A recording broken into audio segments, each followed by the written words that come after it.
Good morning. Hi, everybody. It's me, Liz Gale, and I have a very special friend here today, Chris Shelton. Hi, Chris. Hey. Hey. Thank you so much for coming and subjecting yourself to one of my Liz's quizzes. I am not a problem. I think this will be fun. I think so. You have a studious quiz today. Today we're talking about Steve Hassan's bite model. So some people are familiar. I have a story to tell you actually quickly. I live in a small town. And one of the things we do for fun is we go to swimming holes. So there's all these like pockets of swimming holes around. Huh. So my husband and I decided to celebrate after I'd published like that first afternoon. Took some beers down to the swimming hole. They have like a little zip line and stuff. And someone was there that I knew through a friend. And I never met her husband before, and our husband started chatting, and she told him about my book, and he turns to me and he said, "Have you ever heard of the bite model?" And I had this extremely surreal moment because I was like at a swimming hole, totally out of the element of any sort of thinking like Scientology or cults or anything.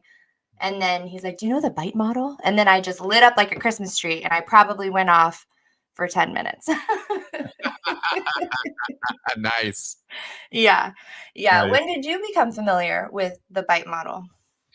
2013 when I read Combating Cult Mind Control. That was the first cult book that I read after getting out of Scientology. Wow. And how did you find it? How did I find that? That's a good question. I think I found it online. I found something. I was looking up stuff having to do with skepticism and critical thinking and culty stuff, and that's where the cult word kind of started coming in. Okay. Into my life, right, in 2013, and that was, of course, the year I, mentally got out, and yeah, I think it was just online. I think I just heard of Steve Hassan, and then I gravitated toward that book, and I was told or read some review or something that like this was the simple breakdown on how to understand the cultic experience. And it included data about Scientology. Oh, in fact, I think that year it had been just recently updated, and Hassan had put more Scientology data in it. And I think that was the hook that got me to pick that book up first. Yeah, I think that I had a similar experience. Once it directly correlated, I could see the correlation to Scientology, then it was just like I was all in. Yeah, exactly. Because he made enough connections, and I was enough out, of course, at that time that I was able to accept this information that Scientology was kind of culty. Yeah. And I had no idea yet, back then, how culty, but I knew there were issues and problems, and I knew Hubbard was a liar, and I knew it was all based on nonsense. That's what got me out was, it's nonsense and it's destructive. And then Hassan was the first person to give me a way of thinking about it with the BITE points, and I went, oh, this makes a lot of sense. I can kind of understand what happened to me through this and break it down this way and categorize it. And isn't that interesting? And it brought more sense and order to what was a very jumbled, confused mess of thoughts and emotions and just a lot of conflict. That first year is always the rough one. Yeah. So.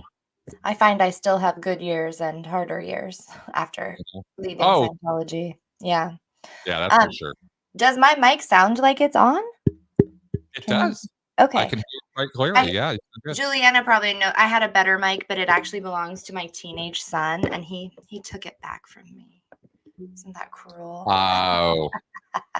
We'll go with this one. Well, some people might not know what we're talking about with the bite model, so I'm going to pop us up on the screen here. Before we start the quiz, we'll just talk about it for a second. We're not here to stress anybody out about knowing or not knowing. There's no wrong answers here. Well, there's wrong answers, no wrong questions. I have a little thing here. So this is the quiz, The Bite Model of Authoritarian Control by Steve Hassan from the book Combating Mind Control. And the question of the day is, how well do you know undue influence? So, Chris, do you want to explain this to people really quickly? Sure. Do you feel up for it? Okay. Yeah, absolutely. Also, do your viewers know who I am? Oh my gosh. I don't know. Well, Everybody! Do you know this man? Have you seen this man lately? This is Chris Shelton. Who are you? A great question. Who are you? I'm Chris Shelton. I'm just a guy.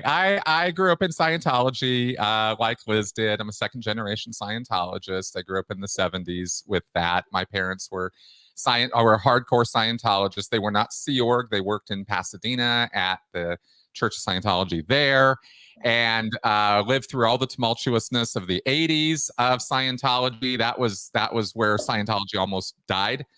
But it rose like a phoenix, and Miscavige got its IRS tax exemption, and they keep going. Yep. And I joined the Sea Org in 1995, and I worked there for 17 years. So total 25 years working for the Church of Scientology. Mhm. And then I got out in 2013 is when I kind of mentally went down the internet rabbit hole and got mentally out and realized it was all a scam. And I've been talking about Scientology and destructive cults on YouTube and in writing and that kind of stuff ever since. Mhm. Yeah. And you have a book called Scientology A to Xenu. Is that correct? Why, yes, this one Why, right here. yes. Oh, isn't that clever? Yeah. Scientology A to Xenu, and it's a breakdown of Scientology. I thought, everybody writes their memoir, and I thought I'll do something different. I'll break down Scientology, and so that's what I did. And it's a lot of fun. And I've had a blast all these years talking to former Scientologists like yourself and trying to help people out of it. I love that. It's certainly healing for me when I hear people say that my talking about it or my story helped them either get out of it or never go into it in the first place. Exactly. So I definitely Me understand too. that drive. It'd be fun to have a proper SP book fair, like an ex-Scientologist book fair where we all are physically in one location. I joke Yeah. about making a little van, like a mobile library, and we just like open it up and you like, what do you want? You want Amy Scobie? You want Chris Shelton? Got a polygamy area over here. Just educating on the road. I love That's that right. idea. Oh, that'd be fun. I think the closest we've come to that, at least that I've been part of, was years and years ago. Janice Grady set up something in Vegas, a meeting, and we all went out there, and there was a room where we had all of our books all laid out. It was kind of fun. Yeah. Do-over. Time for round 2. I think I'm just a stay-at-home mom, so I've got one wanderlust. Well, 2 boys. Take me away, Calgon. Take me away. Right? I can imagine. Yeah. Well, I'm also now you went on to educate yourself after leaving Scientology, and now correct me if I'm wrong. You went on to get your master's in psychology of coercion. Yeah, And coercive control. That's right. Coercive control. Now, I'm personally just myself curious about that program. Is that the one that's in the UK? It is. Based out of, I've looked at that one. It's the only psychology of coercive. What'd you call it? Coercive control. Coercive control. Coercive That's control. right. That really exists today. Correct. Yeah. And That's during right. COVID, I noticed they went that you could do it all online. So I'm actually really interested in that. How was your experience doing that? It was very hard and very rewarding. Oh, okay. Yeah, very much so. I had a real hard time getting through it, but it's because it's a master's level program, and I jumped right to it, kind of like an idiot. But it was fine. It was because it was so.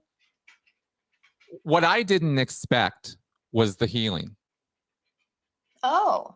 I did not expect going into that program that I was going to. I knew I was going to learn an awful lot, and I'm an avid learner. And I already knew tons and tons about cults, and yet it still taught me new stuff about that. But it also brought in domestic violence. Yeah.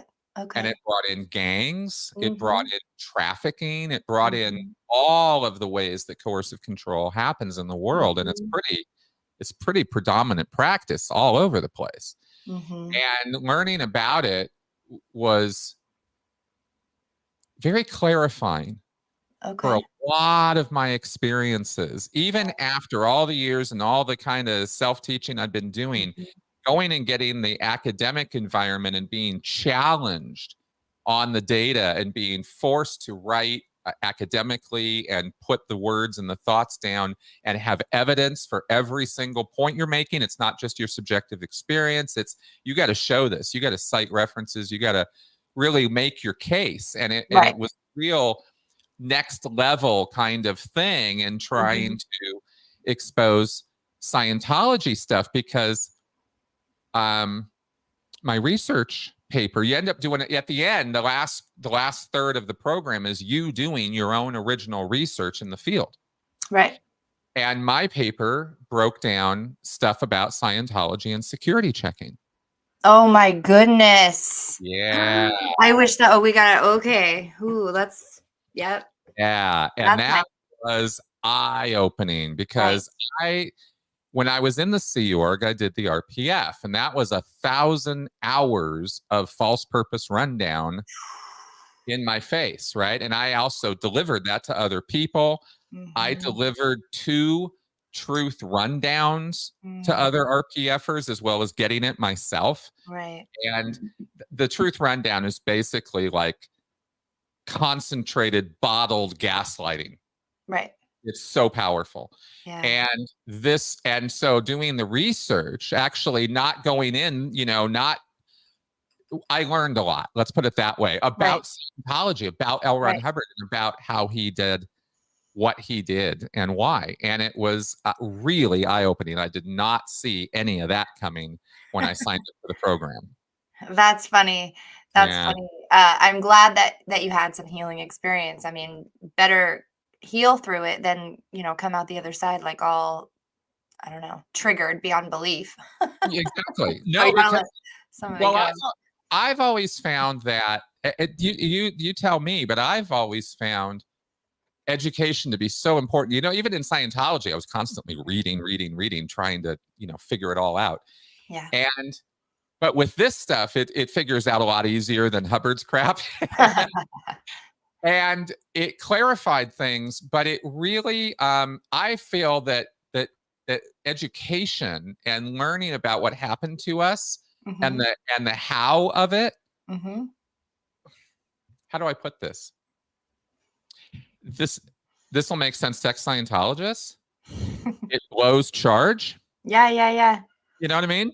Yeah, Like, it releases that pent-up energy that you're holding on to about it, and I kind of alluded or equated, I suppose you say, to, like, shining the light in the corner, and you don't have to keep always shining the light in the corner, but once it's been exposed, you know what's there, you know how it works, you know what to exactly. expect. Yeah, Exactly. yeah, Yeah. And it changes you. And it yeah, changes you in really significant ways. And I mhm, really felt, I felt like I've kind of, it's like climbing a mountain or something. You know what I mean? Like, you get to this place and you can look out at all the things you've done and where you've been and what you've been through, and you just get a better perspective. And it's not so traumatic. It's not so mhm, awful. You can just kind of look at it and go, okay, that right, happened. Time to right, move on, you know? yeah, And, for sure. and that's not where I was in 2013. So it was pretty good program. Yeah, yeah, I'm glad it helped you, that's great. Yeah. I got my education, my degree in, child and family studies because Mhm. and I think I went into it with the opposite approach. I think I went into it like, this is gonna heal me because there's a bunch of crap I don't know, and then, doesn't it doesn't. Mhm. Mhm.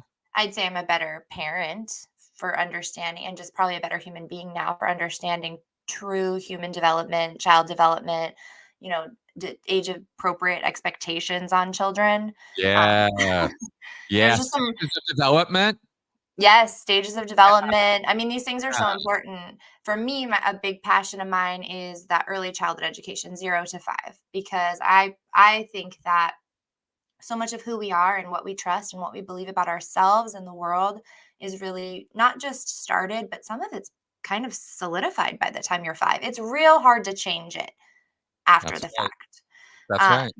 so I always knew my family was like weird and off as far as the way we interacted and not one-on-one interactions, but I thought it was weird that like I didn't live in my parents' home like for an entire year starting at 8 years old. I thought that was a little weird.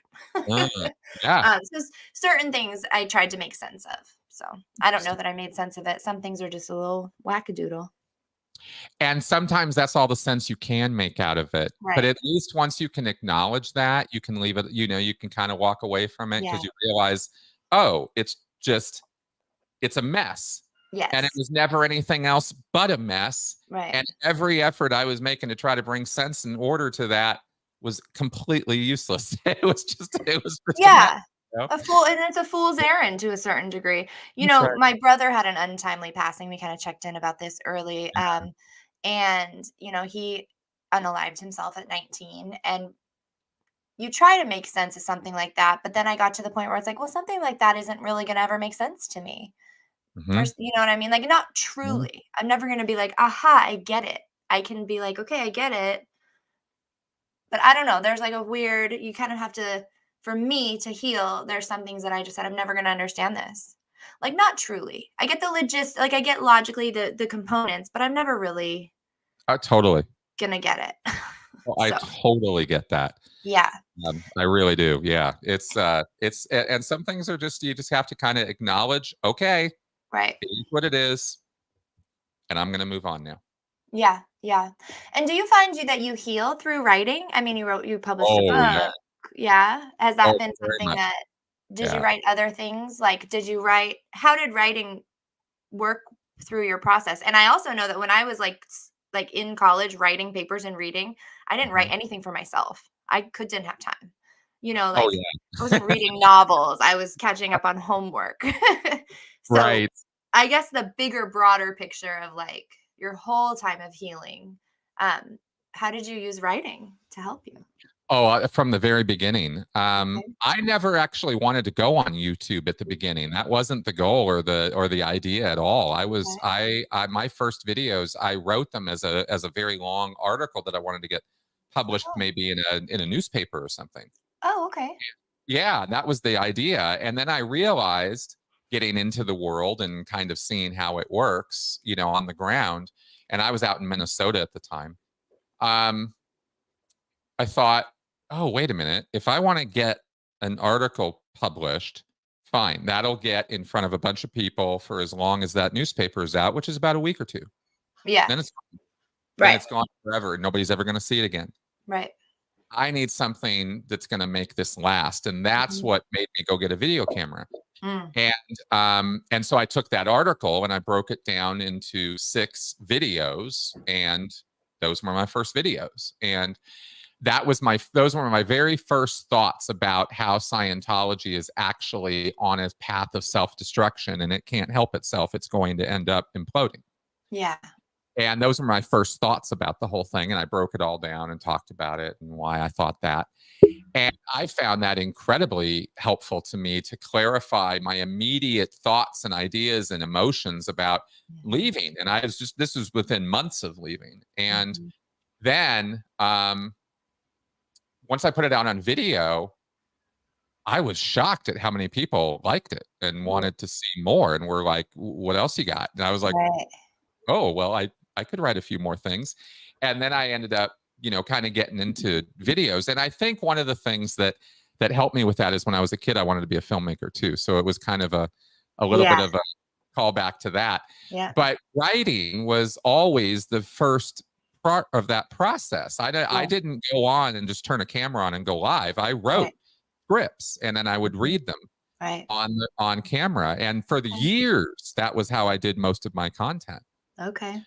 And so I considered myself a writer first. And so all that stuff I was doing to expose Scientology and break down the whole, you know, structure of it and Mhm. how Miscavige took it all over and how, you know, how it really works. And then I started Mhm. taking policies and showing them to people like, hey, this Mhm. is what Scientologists actually operate on. And people were like, what? You Right. know, and breaking that down. I did a whole thing on keeping Scientology working and how it's really Ugh. just how it's like brainwashing, right? Oh, that's the worst. Oh, it was a two-parter because there was so much to talk about. I literally went line by line through the whole policy letter and I'll broke it go all down watch for that. everybody. Oh, it was fun. It was with a so puke bucket next to me because sure, I have had to read that. We all did. Every right. time you start a course, every Most of single the time. beginning. Yeah. So, Brutal. so doing all that Hmm. in terms of answering your question Yeah.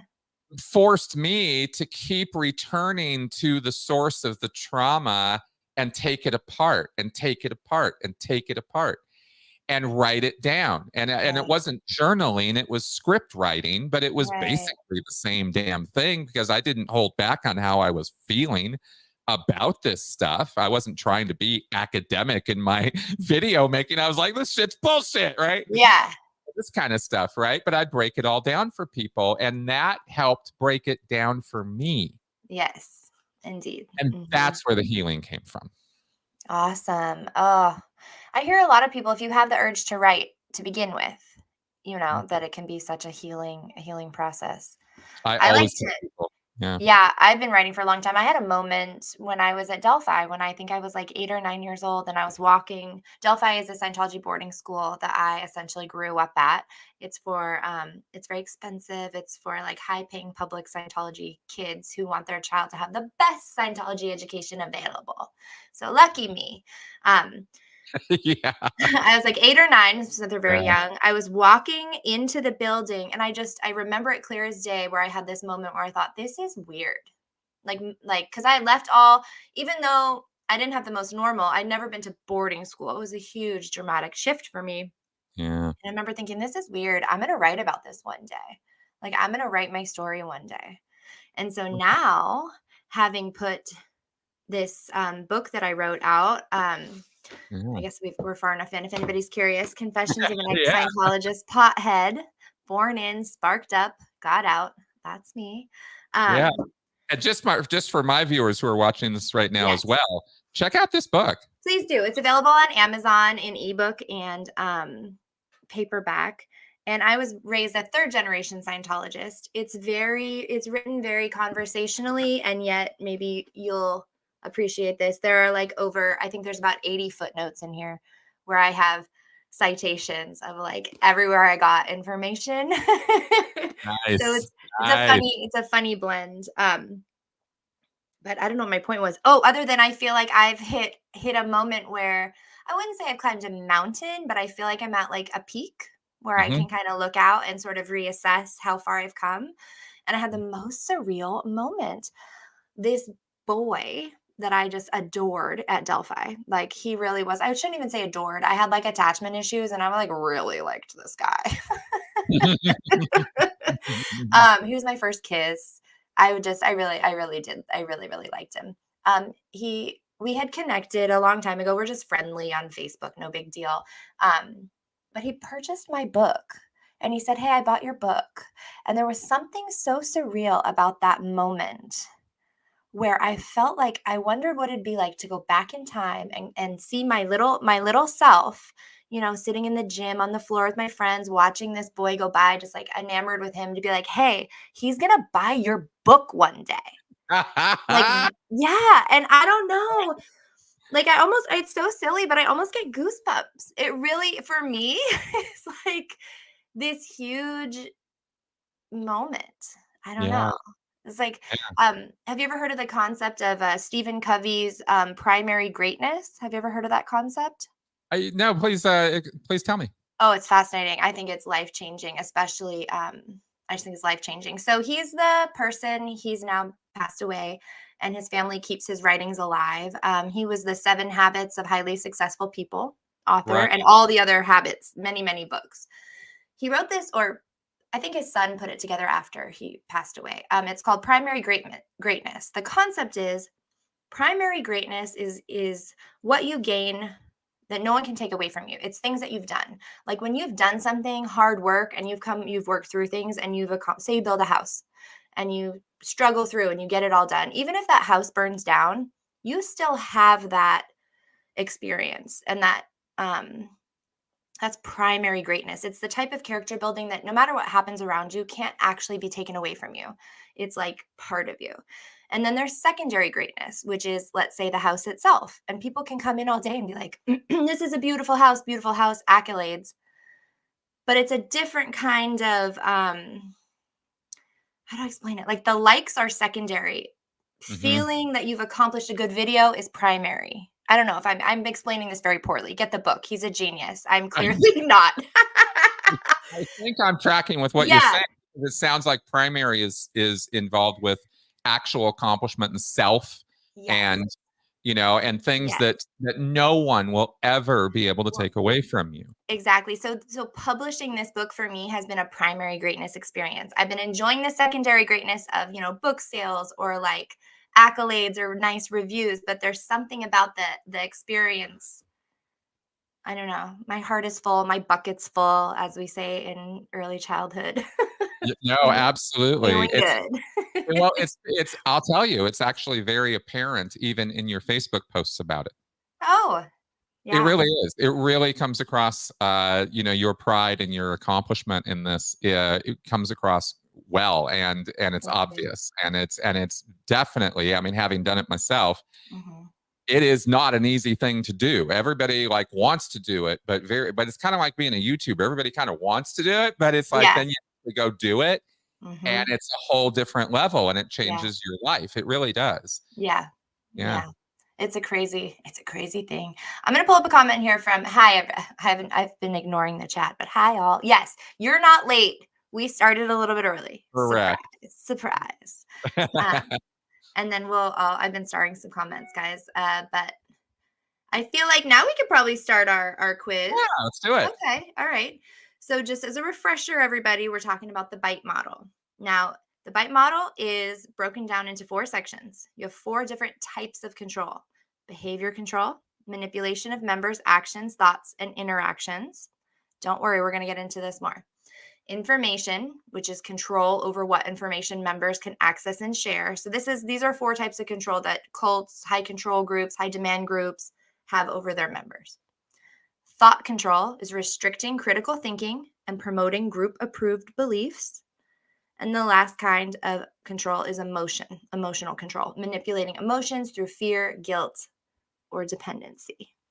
All right, well, I hope you guys memorized all that because we're going in.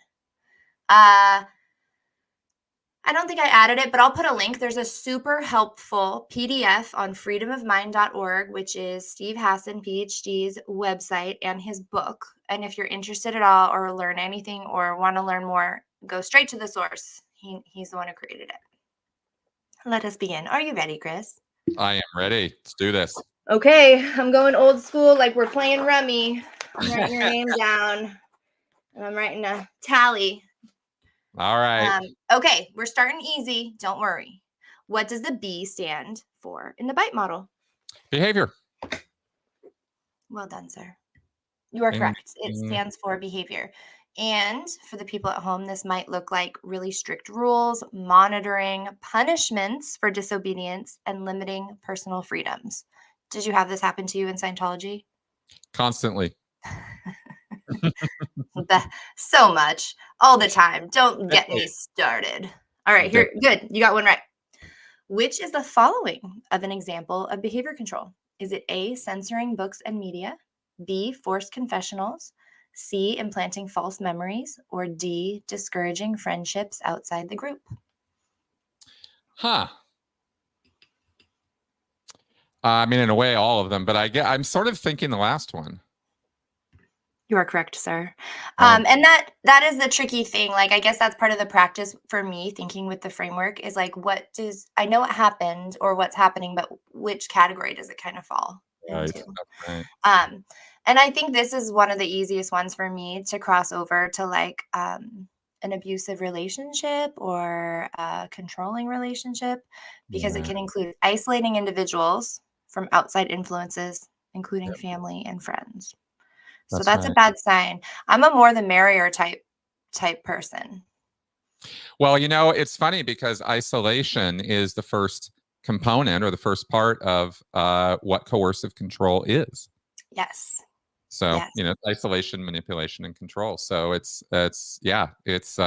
key to the whole control process to get you alone and work you over, you know? Yeah. Yeah. Well, and I think that's such a great checkpoint too for like red flags or orange flags in our lives, relationships, or with children.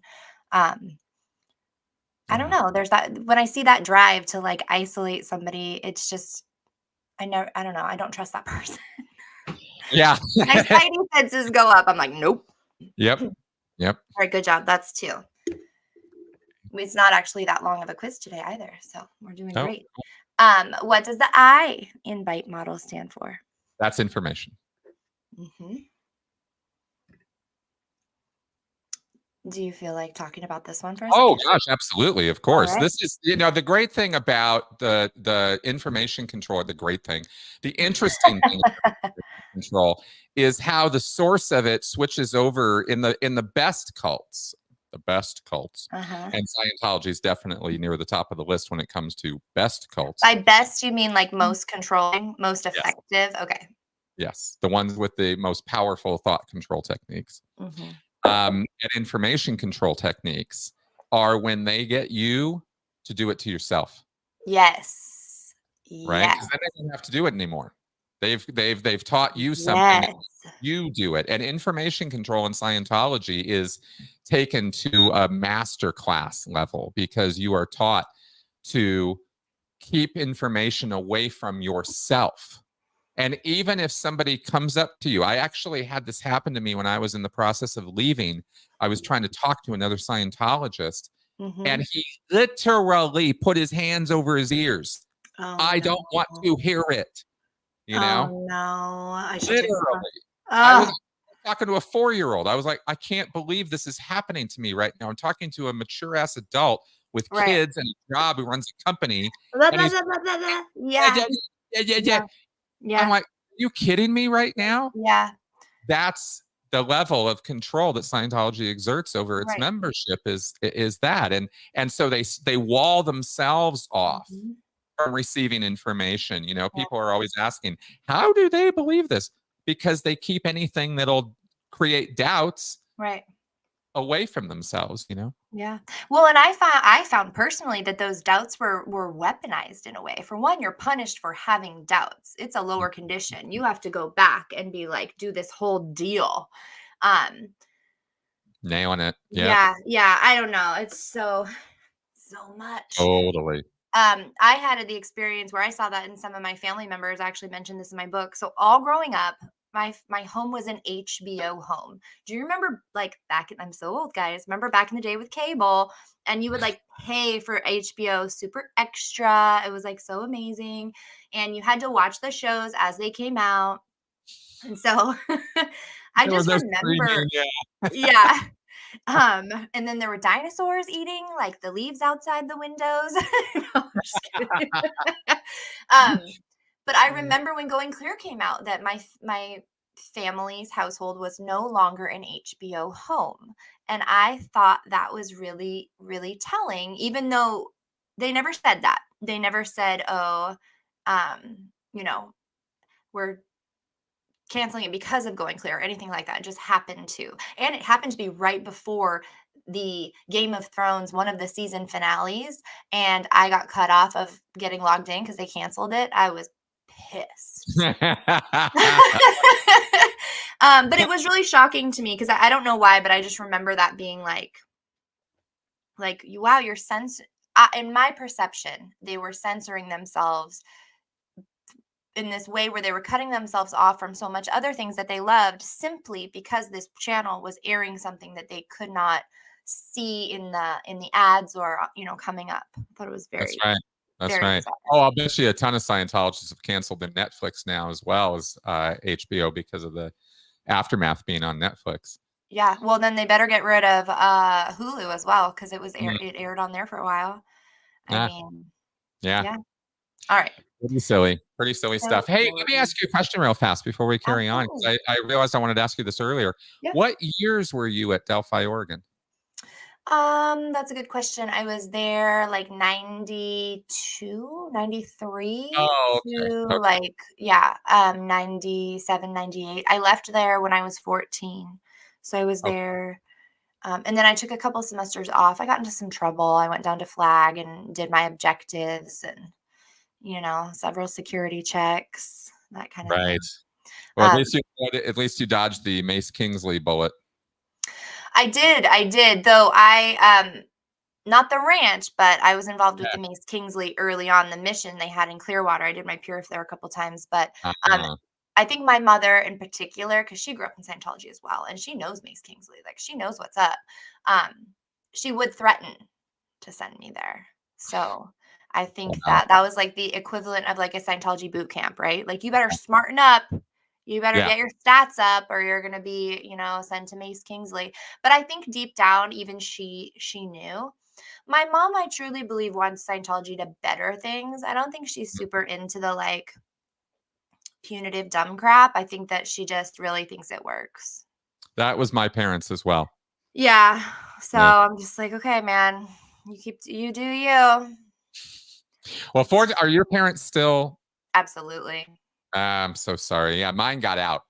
Oh, see, that's lovely. That's Yeah. lovely. Yeah. I wonder ever if that will happen, but I got to the point where I'm not gonna. Faith crisis is really hard. Coming Yeah. out of like a life thinking that Scientology is the answer, and then realizing maybe it's not the answer. And then I think the longer you're in, or the more loss, or things have happened. It's like for my parents, I picture it like a dam, and like I don't want to be the one to give them that final crack that like busts it loose. If they want to do that, I will be there for them and go on that journey. But like in a weird way, I don't wish it on anybody. Like, I don't wish that horrible experience of your life falling apart and an identity crisis and a faith crisis. And like, it's hard. It sucks. And the older you are, I don't know. I just like, okay. It's true. No, it is. It's absolutely true. I don't know that I don't know that I talk about that enough, because it's a real, what you just said is so true. It's fucking, I mean, it's like one of the hardest things I've ever experienced. And I did an RPF. Yeah. That was the hardest thing I've ever experienced. But getting out of Scientology was up there. I mean, it changes everything. Everything. And it is a formidable task to rewrite your brain. And I totally get why a lot of people will just go, it's easier to just keep giving the tithes. It's easier to just keep going to the events. It's easier to just do whatever, right? Not the Scientology tithes, but like Yeah. all these groups. I mean, it makes a lot of sense when you kind of look at people's emotional life and what they're up for, why they would just go, yeah, no, I don't think I want to do that, and just avoid it like the plague. Yeah. And that's half the battle of of them staying in, is just getting past that first barrier of would you just look, would you just look, Yeah. you know? Yeah.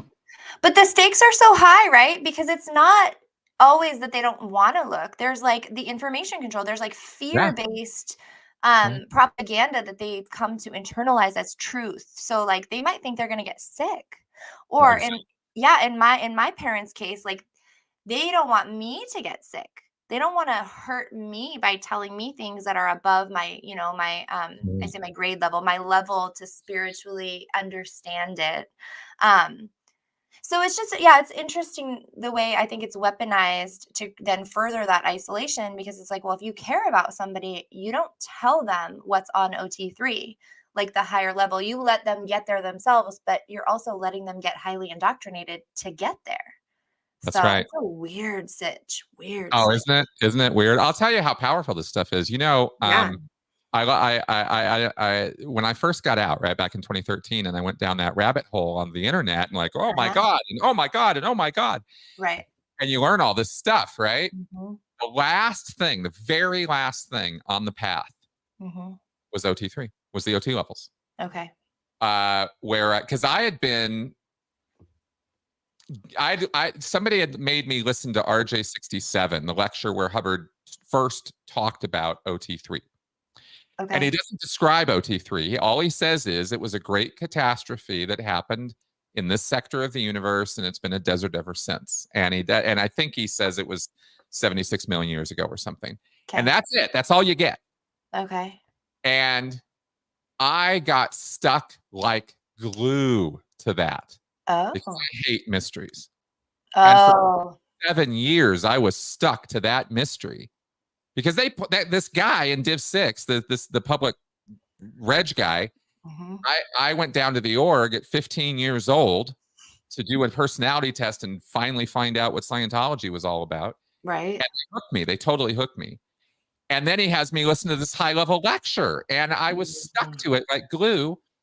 So finally, 27 years later, I'm reading OT3, Mhm. finding out what it's all about, Right. and thinking to myself, this is the most ridiculous nonsense I've ever read in my life. I can't believe how stupid this is. This is what I've been waiting 27 years for. Right. But here's how powerful this crap is I go through the OT documents, you know, and I go to bed and I go to sleep and I'm feeling fine. And I wake up the next morning and I've got a little scratchy throat. Oh. And I was terrified for about Yeah. 3 minutes. I was like, oh shit. Yeah. It's like opposite placebo effect. Get the hell out of me, right? Yeah. And then I couldn't stop laughing at myself. But Oh, there was that's a good. couple minutes where it was Yeah. just like, oh shit, maybe it's you know, those Yep. little things. What did I do? Yeah, Yeah. it's powerful stuff. It is. You know, I think being sick is one of the areas that I'm still working through the most, especially when I'm like actually sick and I'm like in a vulnerable human state. You know, maybe if I have a fever or like I'm in pain or whatever, I have Yeah, that's one of the most challenging times for me to navigate emotionally, even to this day, because I have like these weird feelings about like my sense of worth and like what I should be doing. So strange. My husband is just like, luckily we've been together a really long time. I think the last time or the time before I got the flu, he found me in the kitchen, like crying, like scrubbing a pot. And he was like, what the hell are you doing? I'm like, I don't even know. I don't know. He's like, okay. But I laugh about it, but it's really interesting how deeply some of these things like truly make it past almost your psyche. They become these core beliefs that you are operating off of in the universe. that's And then I right. wonder how much self-fulfilling prophecy occurs with those types of things, you know? You know, all I will say is that the placebo effect is real and that psychosomatic illness is real. Yeah. Yeah. I absolutely tend to agree. I don't think Yeah. it's the only thing, but it certainly Mhm. has taught me. Well, I'm proud of myself, I will say, because I used to reject everything Scientology. I used to reject every single thing that sounded like Scientology, that looked like Scientology, that walked or talked anything like Scientology. Then I Mhm. realized that R. Ron Hubbard was a plagiarist. And nothing he came up with was new anyway. So instead of rejecting Scientology, I should look at to where these ideas came from, and then I can reject them or not. And I did find that there are some beliefs or some pieces of information that I am now consciously choosing to take forward with me. Sure. Um, and some of that psychosomatic illness is, I try to leave a lot of the shame and blame behind, but like, plus I'm getting old. I can feel things now that I could not feel before. So there you go. Yeah. Anyway, Yeah. I'll back. never forget the day that it hit me. There were milestones along the path, right? There's things you're just Mhm. never going to forget. And Right. one of them was that day of realizing, oh my God, this is not just L. Ron Hubbard and everything he was doing. These other guys do too. Right. They just call it something different, Right.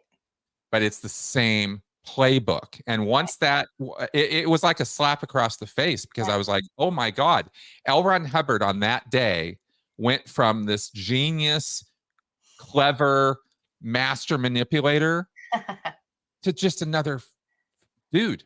Just a troll. Just a troll, exactly. Yeah. Just a very Yeah. unclever copying, Yeah. plagiaristic, Yeah. desperate, sad little man. Yeah. Desperate, sad little man. I agree. And that was a significant change in the path. And that's exactly when I was talking about education earlier when we were talking about that. That's what I'm talking about is you have those kind of moments, and how is Yeah. that not cathartic?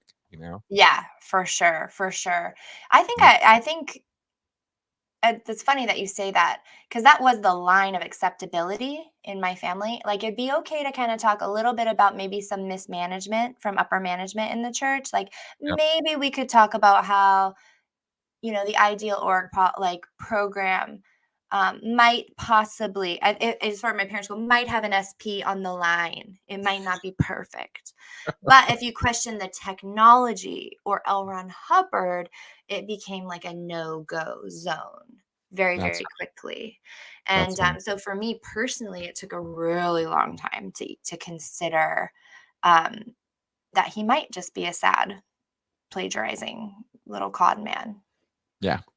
That was a big part of my faith crisis, because I'd grown up with him. Like, I can only equate it as to the way maybe you would grow up a Christian home where you'd have photos of Jesus, you'd have like representations of him, you would talk about him at your meals, you would talk, and it was like that. And I wouldn't say that we saw him as a quote God, but he was like in my home talking. Like, you know what I mean? We even Oh, had absolutely. for a while, we had one of those busts in our home. I think my parents were like starting a mission or something or whatever. I'm talking about those brass um bust. Anyway, I used to like touch L. Ron Hubbard's face. I got real weird. I was a weird kid. Oh, I wrote to him You when I wrote was to him? I wrote to him when I was Oh, 7 years old. I wrote him a oh, letter, and I told him all about my summer camp, oh. and he wrote me back. That's sweet. Now, I don't think it was Hubbard, of course, writing me back, but I was I never forgot that, because it was like Jesus you could write to, Yeah, at least growing up, until he right. died. And it was so funny, because the first thought I had when he actually died in 86, and I found out I was 16, was, oh shit, I never wrote him back. He wrote me and he said, write more. And I never wrote him back, right? And my first thought was, fuck, I never wrote him back. Now I'm never gonna be able to write him back. Dick move. You ghosted L. Ron Hubbard. Exactly. I'm sure he was sitting there awake at night wondering where his letter Oh, was, Chris. absolutely. Absolutely. I know he was I know they did definitely. have boxes all over. Like, every single org, everywhere had a box. It was like, just drop a letter to L. Ron Hubbard. I'm sure I did Right. write him letters, but I don't know that I ever heard back. It was like Santa. Like, That's dear L. Ron Hubbard, for this Christmas, I want to go clear. Please tell my mom and dad to buy me a package. there you go. ARC. Much love, Liz. This is true, Liz. Right, right. ML. Much love. ML. That's right. Exactly. Uh, That was on one of my quizzes, actually, uh, like on how to sign off. Okay. Next question. Next yeah. question. What do we got? All right. Controlling a person's diet. This one we're gonna wait a tiny minute and see if the chat wants to give us any answer. Hey there, Okay. everybody. We're just talking up a storm. Controlling a person's diet or food intake, weight, or forced fasting is what type of control? Is it A, behavior control, B, information control, C, thought control, or D, emotional control? Which one do you think it's not, Chris? Well, I don't think it's information control, Mm, I think and I don't think you're it's right. emotional control. Yeah, we got some A's. We got some A's in here. I'm seeing what's your answer. My answer is A. Uh-huh. You are correct. You are correct, sir. I will make a tally. Yes. And let's see here. I wrote a bonus fact. Nexium is one of the ones that really fascinates me because, okay, Chris, here we go. I'm going to tell you something. Tell me. Okay. Before I wrote this book, Confessions of an Ex-Scientologist Pothead, which is a memoir, part of my process is that I wrote a novel, like a full-on novel, which I will birth to the world soon, but about a woman in the 1950s who believes her husband is an icky kid lover, and she joins a self-help group to cure him. I wrote this probably healing because I think that's what happened in my family, but I don't really know. But I fictionalized it, and had some fun with it. The cult in my story is called The Technique because Nexium calls their stuff the tech, and Scientology calls their stuff the tech. And I think there's a couple other cults that call their weird framework of control, whatever their shit is, the tech. And I don't know why, but it blew my mind because cults are the same, but hearing that they use it and suppressive, they also use the word suppressive. So it blew my mind. However, I did not experience anybody ever telling me to eat less. So that's good. And this guy, he required that small group of people, his DOS followers, 800 calories a day. That's right. That's right. Yeah, How cranky would you be if you could only eat 800 calories a day? That would not work out well for me. No, I would. I'm probably bigger than Keith Raniere too. I would be forced. I'd be in the news. Redhead cannibalizes Keith Raniere because he only let her eat 800 calories a day. Take that. Okay, next. You want to talk about somebody who was plagiarizing the plagiarist. There's Keith. I mean, that guy was cribbing straight from Hubbard's playbook. He was. Did he come up with anything original? I don't know. I haven't looked that far into his teachings. He did. He did. But it was mostly in terms of his teachings, most of it was just a re-amalgamation of stuff. But some of the more high-level sexist stuff that he got into was kind of uniquely Keith. Yeah. Well, and he had that brand and his initials and stuff. That's right. I think that's a really interesting. So I really am interested too about that intersection of like MLMs, corporate, because there's some weird like corporate self-helpy stuff. It's like not really. I don't know. It's kind of in the intersection with cults, and I think that Nexium was really kind of in that middle ground. They really were in the beginning anyway, advertising as like a corporate benefit, like we'll help your employees, we'll make you more powerful, whatever. That's right. It wasn't religious. He wasn't doing religion. Right. He was doing business consultation originally, and then it became personal coaching. Yeah, and that's very dangerous stuff, to be honest. That is like, I mean, especially over on TikTok, I think I can't even scroll through without somebody being like, "Oh, you want to make $10,000 today? Like, sign up for my course and sign up for my stuff." And it's pretty wild. Yeah, big time.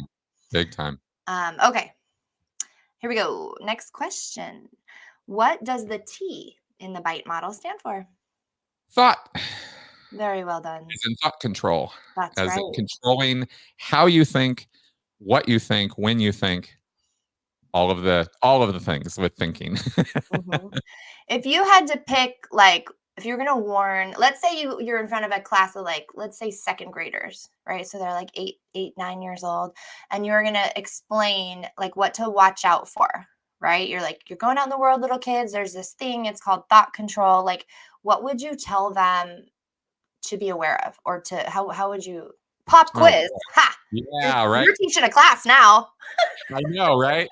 I will say this. I'll say here's the concept I'd like to get across. I don't know how to talk to little children. Okay, fair enough. Maybe college then, I should say. Well, fair enough. Well, how I would approach it is critical thinking, rational thinking, full use of the frontal lobes requires data, requires information. And hell, I can go to the data series and even talk and refer to Hubbard on this if I wanted to. It's there. You need the information. And thought control is all about creating doorways or walls, rather, to information, to certain sections of information that are deemed harmful to you, but it's just information. It's not harmful to you. It's just knowledge. It's just things you can know. Right. And anyone, anywhere who would tell you or try to impose on you that they know better than you do about what information you can handle is somebody who's trying to control you. Yeah. Yeah. That's the concept I try to get across. I like it. Yeah. Well said. Well said. Thank you. Immediately my mind went to like, I don't know, I guess I'm just in a small kid zone. I'm like, am I controlling my child by not letting him play Fortnite? But I am in a way. I mean, and that's my job. That's literally my job. My job at this point is to provide my son with age-appropriate information and to keep him from some things that might be detrimental to him. So I'm a cult leader and he's my follower. That's just how it goes in parenting. Sorry. No, I'm just kidding. Well, it's a good point you bring up because a lot of people get confused by this. Oh. And and it's really not. It's and it can be a little confusing. But the basic point is when we're talking about bite model stuff, and we're talking about coercive Right. control. Oh, that's such a hidden control thing that you don't even know that necessarily it's happening to you. Whereas with the child-parent relationship, it's not. It's clear as day, and you're like, hey. That's right. everything- And as soon as the child is mature enough, Right. is ready, Right. you give it to them. I mean, when you have the talk, Yeah, for sure. when they're ready for it, not when they're 4. Right. Yeah. Like, why? Because that their age mind needs appropriate. to develop to a certain Mhm. point, because children are not, as we were taught in Scientology, children are not adults in little bodies, and they're That's right. not ready for all of it at 5 years old. Yeah. So stages of development and all that, right? Yeah. Yeah. Gosh, I sure like talking to you about this stuff. Me too. Okay, let's see here. Yes, there's the thought control. I think we went over that. Let's see. Some people use the word thought reform, but I don't know. I'm not as comfortable with that one. Okay. What is emotional control? Next question. Let's see. What are the answers here? Is it A, achieving emotional independence, B, encouraging emotional expression, or C, manipulating emotions to control behavior? Pretty clearly C, I would think, in I terms know. of emotional control, right? I think so. And again, and there's another key coercive control term: manipulating, True. isolation, manipulation, control. Right? True. Yeah, because True. emotions. This is my way of thinking, at least the way I think about the world. Okay. This is the most powerful one Okay. Okay. of the 4. Why do you say that? Because we lead emotional lives first and rational lives second. We are driven by and our behavior is determined mostly by our emotional reactions to things and our emotional needs. Gotcha. Yeah. Yeah. Well, and that's funny that you say that because I know that I'm an emotional thinker to begin with. Like I already know about my personality, about just my framework and how I am. That emotions are important to me, and they are something that I put a lot of value in general. Maybe more so than other people, like far more than my husband. I'll tell you that right now. Not in our relationship, but just how we approach the world. I'm just like, what, Yep. is everybody okay? Is everybody okay? And he's like, we're just building a fence. We don't need to worry about 7 of our neighbors. It's fine. They don't care. And I'm like, ah. But I guess my point is that I always thought that I was most vulnerable just uniquely. But I guess it is interesting to hear you say that, because my perception of you is not that you're not an emotional individual, but that maybe emotions aren't the top framework that you value seeing the world through. Like I know you've got your critical thinking. So I don't want to put words in your mouth, but it feels good to hear you say that the emotional is so powerful, because it worked like a charm on me. Very, very definitely. And in fact, it's funny because I'm glad you said that, because I will take this opportunity to tell you, Please. and the audience, of course, that I used to be very, very like single-minded about critical thinking as like a solution or a path toward overcoming cultic control and coercive control. But in the path of education, the role of emotions in our life became more and more and more clear as I kept learning more about psychology and sociology and why groups and why people act the way they do. Right.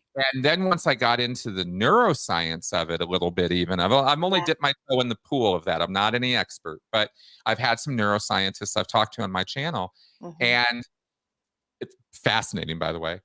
And you find out that the way the brain's working isn't like a computer. That's not at all what's going on up here. And emotions and our reactions to things and our body's needs and what the brain's actually doing is predicting, not thinking. It's a little bit different.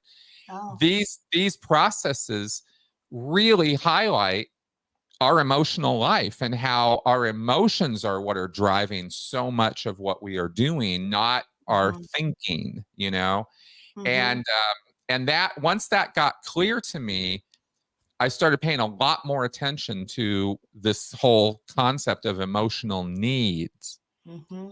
And that's something that, yeah, like you mentioned, most guys aren't into. Emotional intelligence is pretty low, and especially in the male gender. And this is how cults get you, is because what they're mostly doing to you is emotionally manipulating you, getting you feeling great, Mm-hmm. and then telling you some bullshit reason why you feel great, and Right. then saying it to you, right? And you buy the reason because you don't understand your own emotional inner life. It's, Yeah. I don't want to get all complicated, but it's basically that. It is, yeah. Well, and there's also, I think, the opposite of that. So my job, when I was on staff for a short period of time at the Portland Celebrity Center here in Oregon, I was the PES, Public Executive Secretary. And it's a small organization, didn't have a bunch of staff. So even though I was pretty high up, my job was to deal with new people and give them the personality test. You do the Oxford, capacity analysis. So I would have to tell people, ruin them, right? And that's another form of emotional control. And I don't know if people know Right. this, but on the bridge to total freedom, that big chart that everything, there is a little tiny, the very first step technically on the bridge to total freedom is ruin. Yep. And so my job was to find their ruin and tell them that they needed Scientology. And it comes in a graph, right? So it doesn't matter where, like it could be in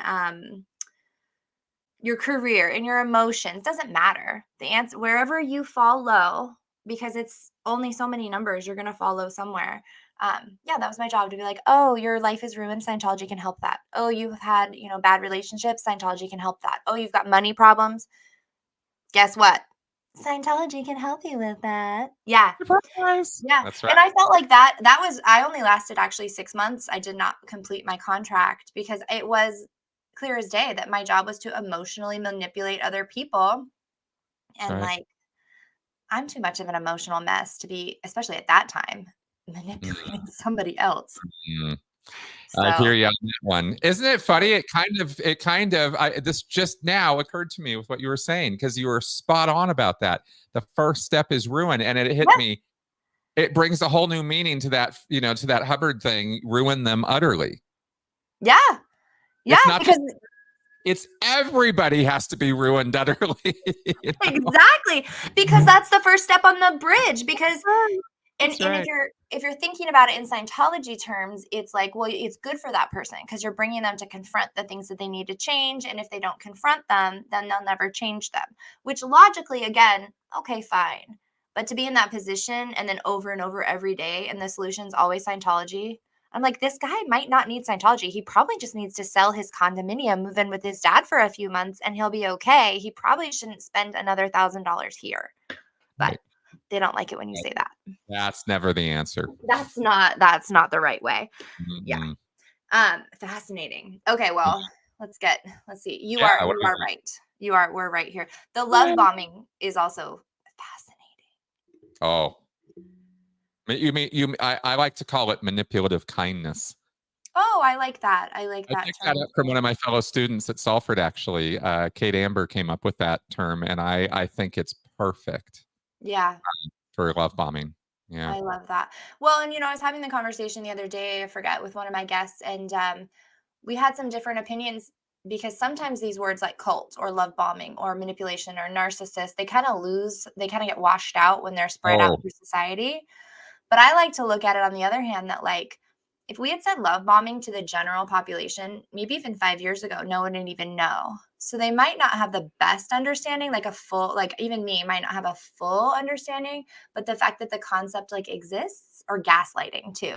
I yep. think it's some progress, even though, you're the guy bagging your groceries probably isn't a narcissist who is gaslighting you. Probably not. Probably not, but who Probably knows? not. And it gets a little bit funny. I've railed against the same thing a Yeah, lot because it annoys me. I can't yeah, stop it. It's like trying to stop the tide, but right. the people are just going to use the words the way they want to use them. But it's difficult to watch them misuse them so badly.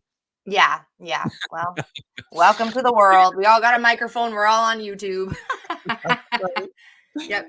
Okay, well, now that I know that you've done so much about looking into security checks, I'm glad this question's on here. So, a Yeah. cult that requires ritualistic or public confession of sins is using what type of control? Are they using behavior control, information? I guess I should say the letter A, behavior, B, information, C, thought, or D, emotional control. Hmm. It is hard because they kind of cross over. I think They also, like, do. this It is the touches on. one that is listed on by his PDF. Well, let's see here. Ritualistic or public confessions. I mean, that's behavioral. So I'm going to say behavior. I'm It's listed under emotional. Boom! I got you, Chris. really One, I got you. No, got I'm just me. kidding. Got me. I love it. I honestly had to copy and paste because I didn't know this before. So Yeah, no, no that's it. harm, no foul, no wrong in questions. That's interesting. Yes, and I talk about the e-meter here. I would love sometime, quite frankly, if you are ever up for it at another Hmm. day, to just talk about security checks, because in particular, the children's security check is, I had that done to me, I think at least 3 times. One time by my own, Really? yeah, at least one time by my own mother, Oh, in our home oh. office. Just like, yeah, she's OT8. She was like old OT8, and I think she got all the way up back in the day. I think you could become a class 12. And I Class 8 would be the Class highest. 8. Okay. She got whatever that was, but then that was before the golden age of tech, and she's, Mm-hmm. like, never redid it. I don't know if she's redone it now. I know she's done superpower, but anyway, I don't wanna talk about my mom too much. Has her private life. Understood. Yeah. But yes, security checks are Yeah, like, security checking was the whole point of my research thesis, and yeah, it's really nasty stuff. it really is. So, at the end of that, like, were you able to publish it somewhere, or does it just stay within your program, your paper? Well, what the paper is just in the program. I Okay. think I've published it on my site. If I haven't, I probably Oh, will soon. I'll And check it out. I need to actually turn it into an article, and Right. that's what I haven't done in all this time. For various reasons, mostly having to do with not having time. But I really, really, I have 4 articles I want to write based on that paper. So For I've got a sure. lot. I've got work ahead of me. And when you say articles, do you mean like editorial, or like peer reviewed Oh, journal articles, things I want to journal? actually post, get published Or in journals. Yeah. yeah, journals, awesome. Yeah. That's really exciting. Um, I've had this dream. I mean, it's not, shouldn't even say it's a dream, a thought. Um, I hear in the magical world of academia, there's this certain way that you can skip your master's if you and get straight to your PhD if you have some sort of like, you have to work with a particular with college. I don't even know how it totally works, but I heard this one day and I was like, damn, that sounds good. I really wanted get a peer reviewed study about mothers, how the maternal bond is broken in Scientology, and like very Oh specifically how it yeah. is done very manipulative and on purpose, starting with like Dianetics and just a lot of the prenatal and pregnancy stuff. Obviously, I don't have it all figured out, but one day. I would love to see something like that, especially if you brought in attachment theory and how Yes. organized attachment becomes like the norm for Scientology kids and stuff, especially for those generations of Sea Org kids, but public Absolutely. level and staff level kids as well. They really get the brunt of a lot of crap growing up in Scientology. Yeah, just so Oh much crap. yeah, Um, amen to that. All yeah. right. Um, okay, next question. I think we have like 2 or 3 more questions here. Let's Okay. see. A cult that uses hypnotic techniques to undermine critical thinking is using what type of control? Is that A, behavior, B, information, C, thought, or D, emotion? I would say thought on that one. You are right. Yay! Manson. Manson. He I Just guess did a he used, podcast on this guy. you did? Oh, good. Then you probably know Yeah. far more. You probably know tons then. Um, from what I understand, he used a lot of hallucinogens in the way to hypnotize his individuals, because you are very vulnerable, like psychologically, when you're on hallucinogenic um, personally, I think there is, like all things, like a scope of good to bad of different uses that you can use something for. And it sounds like if we're talking about that scope, like Charles Manson's use is way over here. It's like the bad way, the bad way. As bad as it can get kind of way, like Yes. way out there. And not just LSD, because that's not necessarily a thought reform drug, but Oh, okay. Jimson weed. What? Yeah, What? Jimson weed is What's what they that? were. That's a kind of plant that grows in the hills around where they lived, and you can Oh, just eat it, which they did. oh, And it's not a drug you want to ever have anything to do with. It will give you nightmare trips. But he got that was a drug that they were using a lot apparently in the family. And between that and the acid and the pot and the this and the that and the oh, alcohol and all the other stuff they had, yeah. and then spoiler, throw some Scientology into the mix, and you have a real mess on your hands. You do. You do have a real mess on your hands. And a lot and lives ruined. I mean, of Oh, course, there's the completely. lives taken. I mean, and there was a pregnant woman who, I mean, of Guaranteed. course, there's life there, but even that, what's her name? Leslie Van Houten, I want to say, one of Yes. the women, she just got paroled like this year or last year. I mean, her whole life after that incident was just spent in prison. Just That's like right. ruined her life. Brutal. Yeah. Brutal. Big Screw time. you, Manson. Oh, you know what though? You probably know this, but one time I read an article where some guy was like, I just found out that I'm Charles Manson's kid. He found out later in life. Yeah, I'll try and find the article for you. It was just in some Yeah, link it to me. That's magazine. interesting. He Wow. has the crazy eyes like his dad, and he doesn't like it. He's sad when he looks in the mirror. I'll send it to Wow. you. Yeah. Okay, I think there's two more questions. What does the E stand for? We know this. Yes, emotion. Emotion. Emotional control. That's right. That's right. There's a big list Powerful here. stuff. Yeah, manipulation of fear and guilt, phobia indoctrination. That's like what we were talking about. I think that's in, Scientology. It's like you're going to get sick or something Big really time. bad's going to happen to you. It creates these phobias that are total BS. Love bombing, affection withdrawal, cultivated dependency, emotional manipulation through group experiences, and suppression of critical thinking.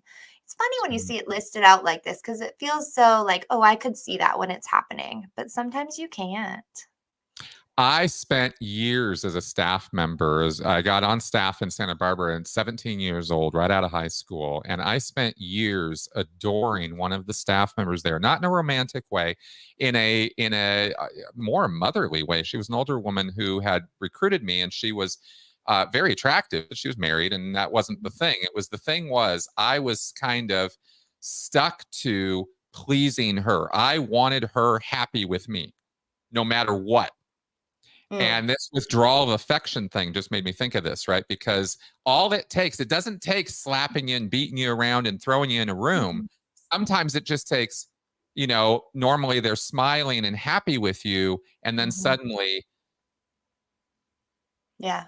Yeah. you know, now they're Mhm. stern with you. Now they're like not happy with you. Now they're walking away from you. Now they don't want to talk to you. And Mhm. that would incite me to stay up all night long to get my stats back up so she'd be Oh, happy with me. You know, yeah. and she knew what she was doing. This was not an accidental Right. sort of thing. This was something she was doing, but I don't think neither one of us would have said at the time that it was ill intended. We're trying to get our stats up. We're trying to save the world. What's the Right. problem, right? But it was manipulative as hell. And Yeah. for years, I was like a little doggy on a leash to her. It was awful. And again, she's not an evil person. It's just that's what Scientology does to you. Right. Right. It literally trains you into manipulating other people Mhm. at a point where you're not even aware that's what you're doing. You think you're saving them, salvaging them, helping them, Yes. clearing them, whatever, right? You have all these other words, but what it comes down to is you're just manipulating them. You are. You are. And it's so bizarre too because some of those upper level TRs, so training levels, they're not very high up on the Scientology, but they're not very introductory. But I'm talking about like the body routing where Oh you're yeah. like learning to, so I was like maybe 10 years old, 12 years old actually, doing this at Flag with another, luckily my twin, my study partner was also a minor.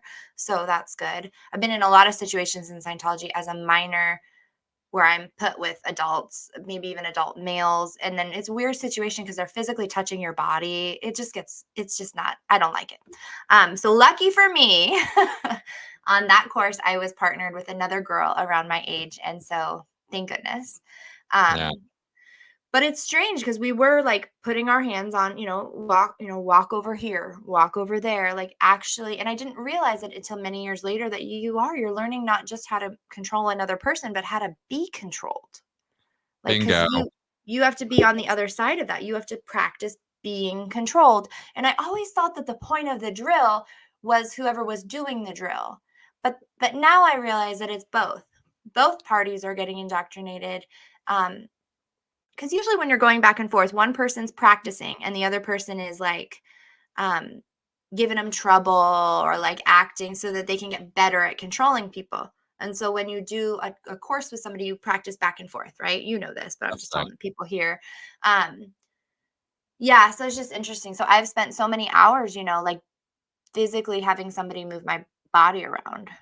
And it's just so And you become bizarre. you become habituated to it. And Yeah. that's a really smart observation right there, because it's absolutely true. And it Mm. also applies, I will say, in objective auditing sessions. I think the Yes. auditor's sitting there literally manhandling the patient, the therapist, Yeah. the pre-clear around the room, and they'll just Yeah. drag him around and do whatever. And so here's this guy getting controlled, but here's this other guy Mhm. like just being this overbearing beast, and they have the fucking temerity to call this therapy. Yeah. Gosh, you just totally like reminded me. Yeah. I had so many hours. I won't say hundreds because that would have been so much money. It felt like hundreds of hours. But where you like go and you're like go walk to that table, thank you, pick up that bottle. I think we had like a red glass bottle. Thank you. Put it back down on the table. Thank you. Walk across to another, I don't know if it was another table or the wall or something. Just Mhm. literally back and forth. Pick up a bottle, put it down, walk across the room, touch something else, put it down over and over for hours. Not just hours that my parents paid hundreds and Yes, hundreds right. of dollars for. Thousands of dollars for the privilege. I just needed normal therapy. So ridiculous. So ridiculous. I'm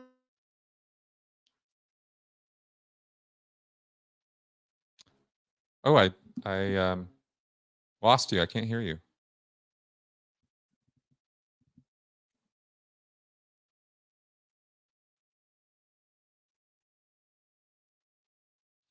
Um, oh, there you are. There you're Yeah, back. well, that's why you're not saying you're not ready. I just turned us off. Okay, as a form of emotional control, cults may promote fear of witch concepts. Yes, I know. I got muted. Thanks, everybody.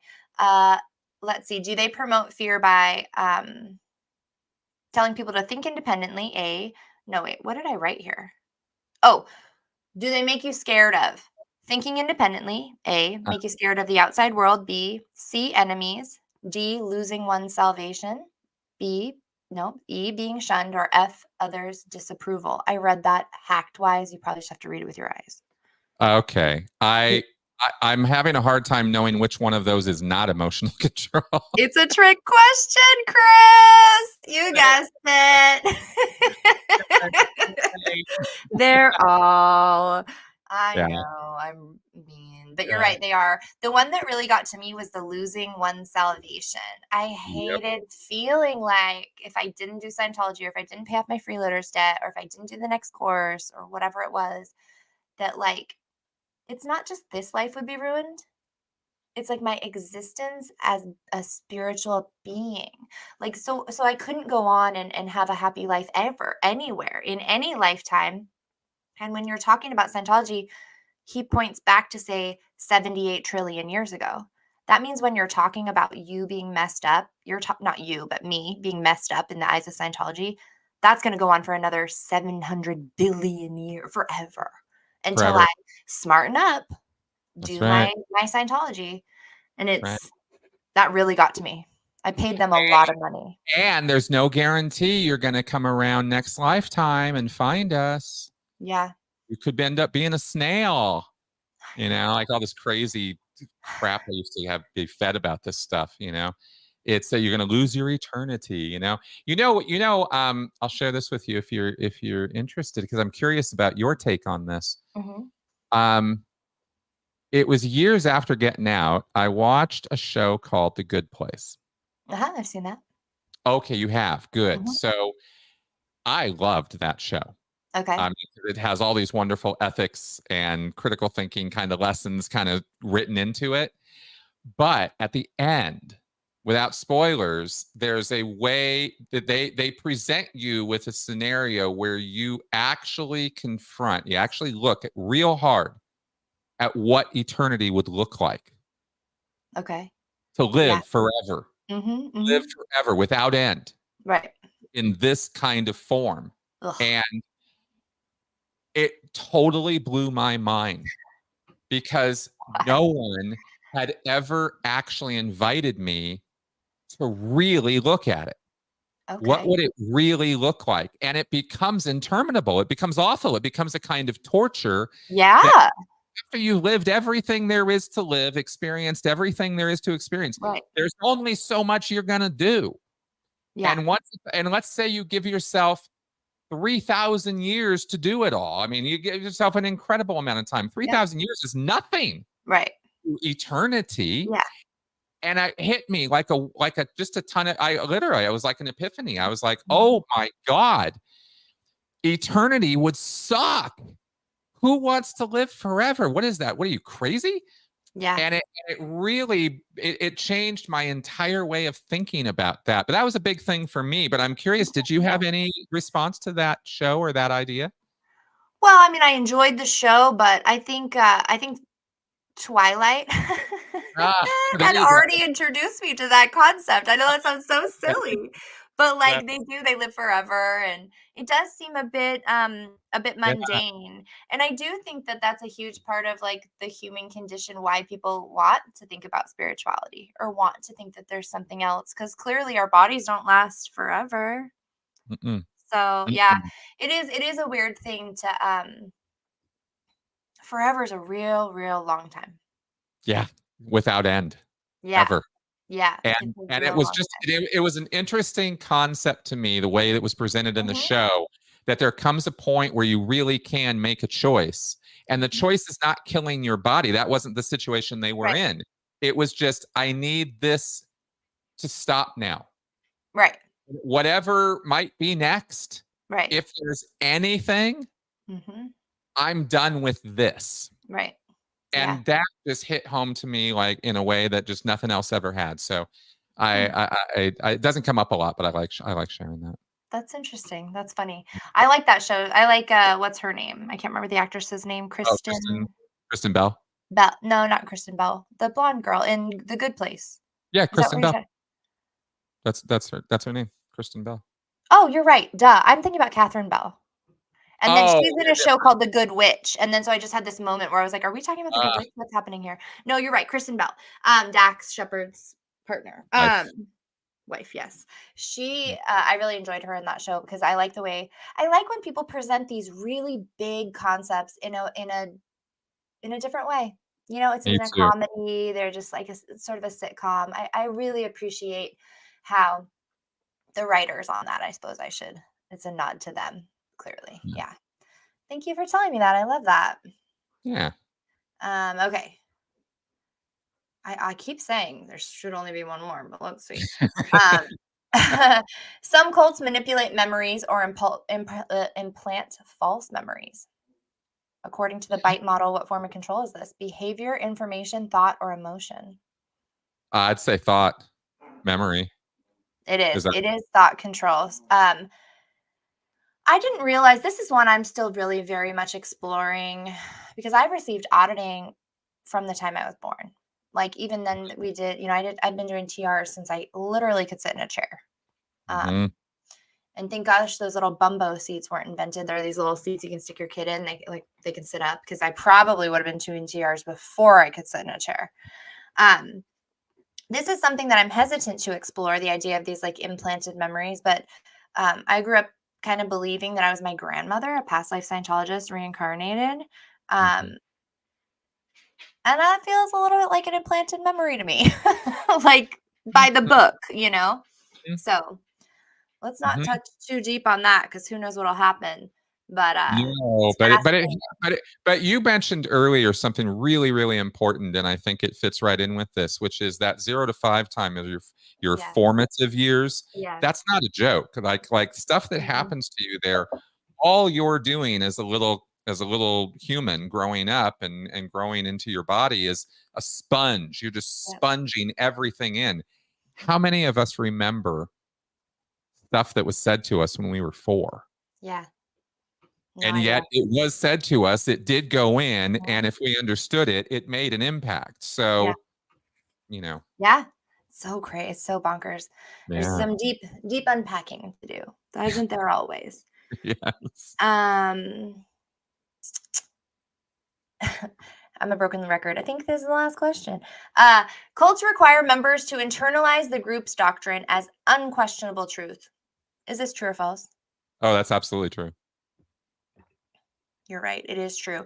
Yes. And I'm not even going to read what it says here, but I had an epiphany not that long ago about unquestionable truth because in Scientology, so say you're presented with like a policy letter and someone's like, L. Ron Hubbard wrote this, whatever it's about doesn't matter. Like it's absolutely fact. It's scripture. It's true. He wrote it. It's true.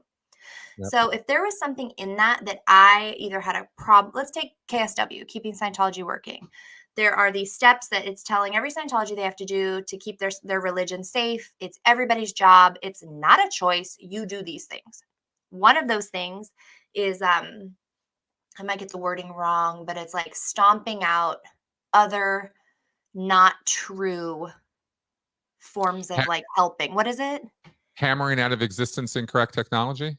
Thank you. Well said, sir. Yes. No, I know that No, it's policy right. letter times. Yeah, right. I know. Don't get me going on lower conditions because I know those all by heart. No. So always, if you don't understand it or you don't agree with it, it goes back to, well, it's right. And you have a misunderstood word. You have a problem understanding this. You have a mental block or whatever it is. When that's like fundamental in a cult. I didn't realize this until like much later because normally in a normal world in societies, particularly in science, somebody hands you something, like it's up for debate. Everyone can have an opinion about it. Everyone can present other facts. And quite frankly, the person who wrote it would want that other information, would want to evolve their quote technology, but that's not the case. So That's right. I don't know. I think I'm still, especially talking to people, I'm still like verbalizing and processing some of those big concepts. So Absolutely. yeah, Absolutely. fascinating. Okay, is that our last question? Oh my Lord. Heavens to Betsy. All right. What is the overall purpose of Steve Hassan's bite model? Hassan. Is it A, to identify key elements of mind control in controlling groups? B, to discover lies within groups? Or C, to make fun of cult members? Oh, A, for sure. You're right. It is. He was also a cult member. He was part of the Moonies and he wrote this book. I mean, I can't even imagine how good it feels to write a book like this that so many people are helped. It's just That's right. good for him. Okay, we're going to calculate your score. Mr. Right. Chris, you got all of them except for one. You have 12 points, my friend. Yay. I don't know if anybody was keeping score, but bear with me while I read this real quick. Oh, and I don't have the points here. If you scored 1 to 6 points, you're a baby biter. You're starting to sink your teeth into the bite model. Keep chewing on that knowledge. If you got 9 to 10 points, you are a gnawing guru. You're definitely in the bite model's control zone. You're a mind ninja, detecting the behavior, information, and thoughts and emotional tactics with ease. And if you are Chris Shelton himself, you are a chomp champion. Wow, you're a bite model legend. You know it so well that it's like the model itself has bitten you back, turning you into a bite superhero. Watch out for your newfound powers. Yay, we did it, everybody. That's super fun. Do you have time to read a couple comments with me? Sure. Yeah, let's do it. Let's do it. I'm going to start with, oh my gosh, I always just we got some super chats here, Chris. I don't know if they're for you or me, but it doesn't matter. Oh, Super yeah, those are sticker yours. Yeah, from yeah. No, there's Stephanie. Thank you so much, Stephanie. I'm telling everybody, like, I still have the weirdest feelings. I have exchange issues. Thank you so much, Stephanie. Deanna Ross. Liz, didn't your grandparents have a franchise mission? I remember your mom when we were 15. Proud of you for your courage. Hey, thank you. Let's connect. And I think they did have a mission. I have a really hard time finding information about my grandparents. I believe they had a mission in Southern Oregon, but it must not have either been successful or lasted very long. I don't know what the story is there. like most missions, I would say. Yeah, exactly. Juliana says, Liz and Chris, how lovely. I think so too. Nice, Liz. Mobile Ex-Scientology library. I really want to get everybody together more. I don't know how to do that. Linda mentions there was a formal global cult members group holding events. Do you know anything about that? No, I know about ICSA, the International Studies Association. Yeah, have you submitted any papers to them or any? No, well, that's actually their journal is one of the places I'm looking at getting published in. And I'm working there. Rod Dubrow Marshall, the man who runs the Psychology of Coercive Control program, him and his wife Linda. Rod is a board member of ICSA. Oh, cool. That's actually probably where I saw, because I am a part of ICSA. What is that? International Cult Awareness. Cultic Studies Association. Cultic Studies Association. And they're amazing. In fact, they had a particular paper that really changed my life with the introduction of the terms high control group. Mm-hmm. You know, because I only knew the word like cult. And I'm like, this doesn't feel all the way right. That's right. Yeah. So I've on their mailing list as well. And they have like call to papers. And I thought about, but who has time? I wrote a book instead. Exactly. What are you going to do? Let's see. There's just a couple more. Juliana says, Chris has some videos breaking down this emotional component of being human. We were talking about this a little bit ago. Yeah. How much content do you have about, I guess, emotional component? That's an interesting. Do you know what she's talking about? Yeah, absolutely. The emotional component of the bite model and also of emotional needs. I've done a couple of podcasts or a couple of talks about that because it's I think it's everything. I kind of created my own little model of not cults, but kind of why we act the way we do. Oh, okay. It involves it involves our rational thinking, of course. But that is only a small part of it. The emotional base on which that rests is the big part, and that's our emotional needs. Right. And then the other part of that is our moral foundations, what we think of individually as right or wrong or good or bad, because that's different from our emotions and it's different from our thinking processes. Right. So those three things, I believe, are the main drivers of why we do what we do. And those become the targets for cult manipulation. Like, what are cults doing? They're manipulating your emotions, your thinking, your morals, etc. Yeah, gosh, that's so interesting. My mind hears so much early childhood development in there, like that you're talking about emotional needs. It's like, from my experience in education, by the time you're, say 5, we'll just go with that by definition, like, you have a pretty good idea if your needs are going to be met or not. You have a pretty good idea if you're not just your physical needs, but your emotional needs. You've got a pretty good idea whether you can trust the people around you, whether you're safe, emotionally safe. And then that is just how the world is. So, like, however it was like in your house or your group, that's just how you operate. Unless, you do hard work or something changes. There's always hope to change it. I don't want to like doom anybody, especially a small child, but you get what I mean. It's totally. But this is also why it can be so difficult for, say, adopted kids or cult kids, because because of that attachment problem, which ties in with this, because you are constantly, picking the kid up and moving him around or putting him under different parents or putting him into a different situation than a family situation. And it's incredibly destabilizing. And then you don't know what you can rely on or what Right. you can put your faith in as a kid. Right. And children are all about faith. And Yep. so, it creates so many developmental problems. Yeah, it really does. And I can speak from personal experience that those developmental problems, even though I just turned like 40 at my last birthday, haven't totally gone away. And it really lights another fire under me to be like, the prevention is so important. Yeah. Out of the entire 4-year degree I got, which took me 8 years to get because I was like working and doing all this other stuff. One of the most simple and powerful things that I came to understand is that the general standard today is that young children learn through play. That is actually the like early childhood education bottom line standard. So when you are setting up an early childhood program, even a therapy session, there's an element of play because this is just how young children learn. And there's nothing like that in Scientology, and it's a damn shame. I don't know what I'm on about now with my soapbox here, but Well, because kids are play. just adult little bodies, right? Yeah, So, exactly.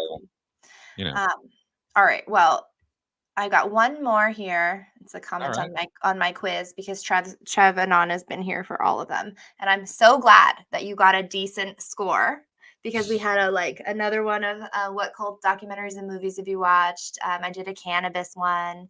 Um, so good. I'm glad you got a good score. Well, thank you so much for being here. I really enjoyed our conversation today. Me too. This was a Yeah. lot.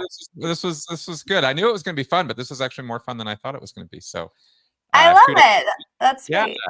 this was fun. Okay. Well, if you ever want to talk about security checks, that was actually one of my first TikTok videos was how I believe that the children's security check is one of the most dangerous practices in Scientology, especially for child development. So Big time. if you ever Well, I'll want tell to, you what. Why don't I send you my research paper and you can tell me what you think.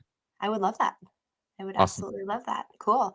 All right, everybody. Well, thanks for sticking with us for this full thing. And thanks again, Chris. Okay. Absolutely. Thanks, Liz. Talk to you soon.